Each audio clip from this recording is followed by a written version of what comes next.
ہمارے پیارے نبی حضرت محمد صلی اللہ علیہ وسلم کے معجزات۔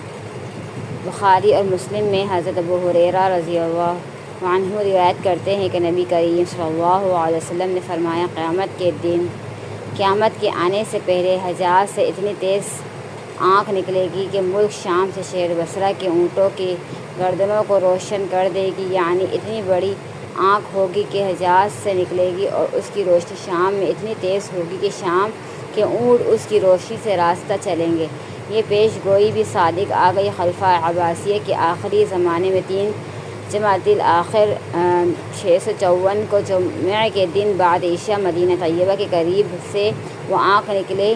وہ آنکھ اتنی بڑی تھی کہ ایک بڑا شہر معلوم ہوتی تھی، جس میں قلعہ برج اور کنکریاں بھی ظاہر ہو رہا تھا۔ یہ آنکھ 12 میل لمبی، 4 میل چوڑی اور 1.5 آدمی کے قد کے برابر اونچی تھی۔ دریا کی طرف موج مار کر سیلاب کی طرف چلتی تھی اور بجلی کی کڑک کی طرح گرتی تھی۔ اس میں یہ بات عجیب تھی کہ پتھروں کو جلا دیتی اور پہاڑوں کو پگھلا کر راکھ کی طرح بہا دیتی، لیکن درختوں پر اس کا کچھ اثر نہ ہوتا تھا۔ اس کی روشنی مکہ، بصرہ اور تیمد تک لوگوں نے دیکھی۔